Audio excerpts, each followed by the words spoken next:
नमस्कार साथियों, आप देख रहे हैं इमसूज न्यूज। बिहार की हर छोटी बड़ी 25 खबरें सबसे पहले देखने के लिए अभी सब्सक्राइब करें। तो आइए शुरुआत करते हैं आज की प्रमुख सुर्खियों से। दरभंगा में 6 साल की मासूम बच्ची के साथ दुष्कर्म और हत्या की घटना ने पूरे इलाके को झकझोर दिया है। घटना के बाद स्थानीय लोगों का गुस्सा फूट पड़ा और बड़ी संख्या में लोग सड़कों पर उतर आए। आक्रोशित भीड़ ने आरोपी को पुलिस के हाथों से छीनने की कोशिश की और उसे तत्काल सजा देने की मांग की। स्थिति को देखते हुए प्रशासन ने इलाके में भारी पुलिस बल तैनात कर दिया है। देर रात एसआईएसपी स्वयं मौके पर पहुंचे और लोगों को समझाते हुए निष्पक्ष जांच व त्वरित न्याय का भरोसा दिलाया। फिलहाल क्षेत्र में तनाव बना हुआ है और पुलिस हालात पर नजर रखे हुए है। दरभंगा में मासूम बच्ची के लापता होने के बाद उसकी हत्या की पुष्टि से इलाके में शोक की लहर है। पुलिस के अनुसार बच्ची शाम से लापता थी और परिवार ने पूरी रात उसकी तलाश की। सूचना मिलते ही पुलिस भी खोजबीन में जुट गई। सुबह तालाब किनारे कुत्तों के भौंकने की आवाज सुनकर ग्रामीण मौके पर पहुंचे, जहां बच्ची का शव खून से लथपथ हालत में मिला। ग्रामीणों को आशंका है कि पहले दुष्कर्म किया गया और बाद में हत्या। पुलिस ने शव को पोस्टमार्टम के लिए भेजकर जांच तेज कर दी है। कारा से एक हैरान कर देने वाला मामला सामने आया है, जहां बार बार चालान कटने से परेशान एक ई रिक्शा चालक ने आत्मदाह का प्रयास किया। बताया जा रहा है कि यातायात नियम उल्लंघन के आरोप में उस पर कई बार जुर्माना लगाया गया था, जिससे वह मानसिक तनाव में था। गुस्से और हताशा में उसने खुद पर पेट्रोल डालकर आग लगा ली। आसपास मौजूद लोगों ने तुरंत आग बुझाकर उसे अस्पताल पहुंचाया, जहां उसकी हालत गंभीर बनी हुई है। पुलिस मामले की जांच कर रही है और चालक के बयान का इंतजार है। बिहार में जमीन की कीमतों में बड़ी बढ़ोतरी की संभावना जताई जा रही है। जानकारी के अनुसार अप्रैल महीने से जमीन की निबंधन दर 3 से 4 गुना तक बढ़ सकती है। सरकार द्वारा सर्किल रेट में संशोधन की तैयारी की जा रही है, जिससे जमीन खरीदना और महंगा हो जाएगा। रियल एस्टेट बाजार में इस खबर से हलचल मच गई है। आम लोगों और निवेशकों में चिंता है कि बढ़ी हुई दरों से संपत्ति खरीदना मुश्किल हो जाएगा। हालांकि सरकार का कहना है कि राजस्व वृद्धि और बाजार दरों के अनुरूप यह फैसला लिया जा रहा है। बिहार में ऑनलाइन डिलीवरी और कैब सेवा से जुड़े गिग वर्कर्स के लिए पुलिस वेरिफिकेशन अनिवार्य कर दिया गया है। अब बिना चरित्र प्रमाण पत्र के कंपनियां किसी को काम पर नहीं रख सकेंगी। सरकार का कहना है कि यह कदम सुरक्षा के दृष्टिकोण से उठाया गया है। पहले से कार्यरत वर्कर्स को भी सत्यापन कराना होगा। कंपनियों को निर्देश दिया गया है कि निर्धारित समय सीमा में सभी कर्मचारियों का रिकॉर्ड स्थानीय थाने में जमा करें। इस फैसले से लाखों युवाओं पर असर पड़ेगा।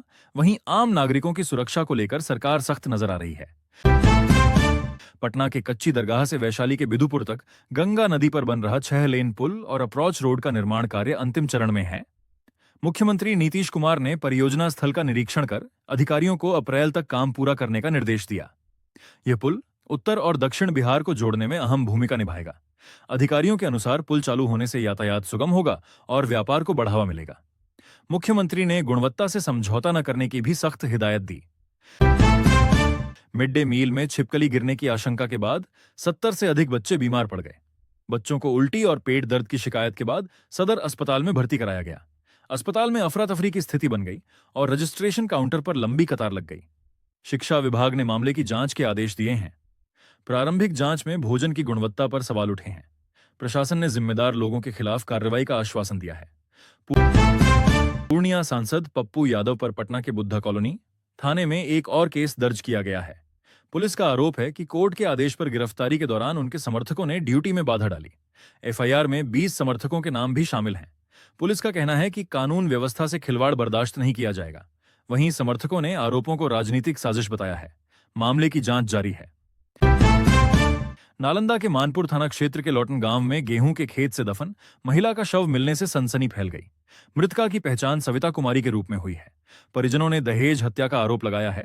पुलिस ने पति को गिरफ्तार कर लिया है और अन्य आरोपियों की तलाश जारी है। शव को पोस्टमार्टम के लिए भेजा गया है। गांव में घटना के बाद तनाव का माहौल है। पूर्णिया निवासी सूर्य शेखर ने अहमदाबाद में आयोजित अंतर्राष्ट्रीय कोडिंग प्रतियोगिता 2026 में पहला स्थान हासिल कर बिहार का नाम रोशन किया है। देश विदेश के प्रतिभागियों के बीच उन्होंने बेहतरीन प्रदर्शन किया। उनकी सफलता पर परिवार और जिले में खुशी की लहर है। स्थानीय प्रशासन ने भी उन्हें सम्मानित करने की घोषणा की है। सूर्य ने अपनी सफलता का श्रेय कड़ी मेहनत और परिवार के सहयोग को दिया है।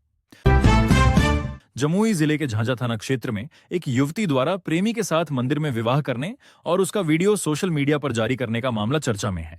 युवती ने वीडियो में कहा कि उसने अपनी मर्जी से शादी की है और उसे अपने परिजनों से जान का खतरा है। वीडियो वायरल होने के बाद पुलिस हरकत में आई और दोनों की सुरक्षा को लेकर जांच शुरू कर दी।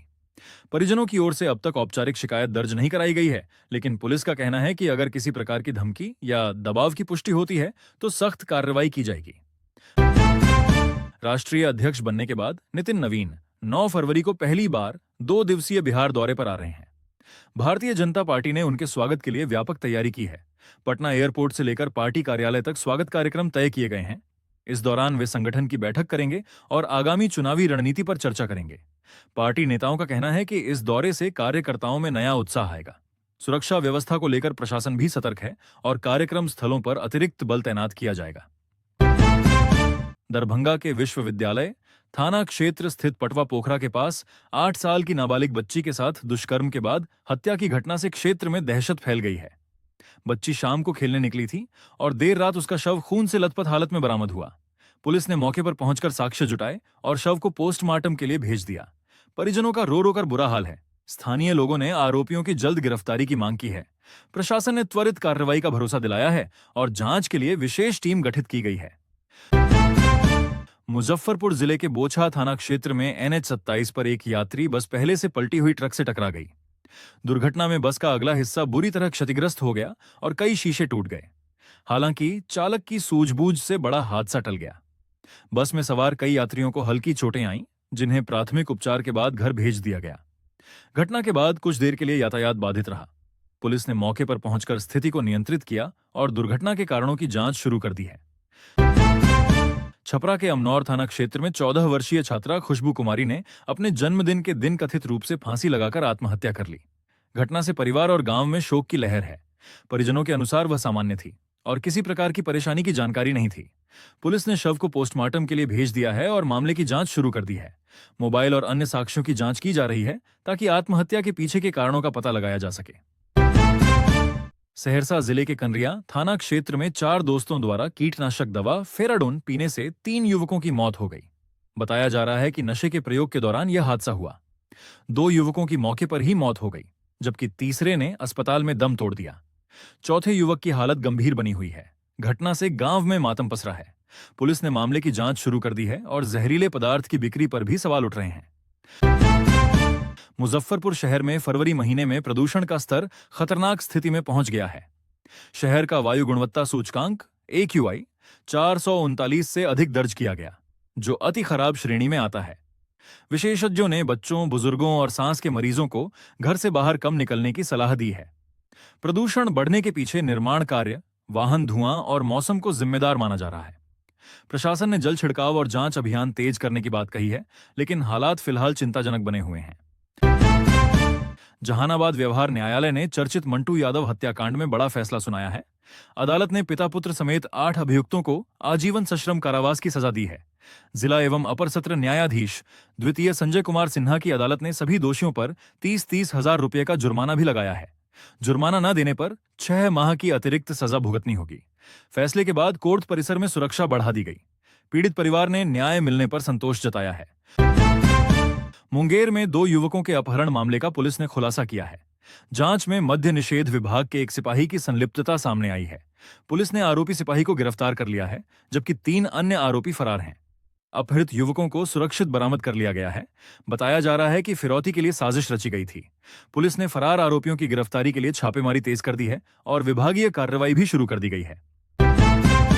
बिहार में राजस्व अधिकारियों की मांगों को लेकर चल रहे गतिरोध पर डिप्टी CM विजय सिन्हा ने बयान दिया है। उन्होंने कहा कि सरकार उनकी मांगों पर सहानुभूतिपूर्वक विचार करेगी, लेकिन जनता के कार्य प्रभावित नहीं होने चाहिए। उन्होंने सभी अधिकारियों से 9 फरवरी तक ड्यूटी पर लौटने की अपील की है।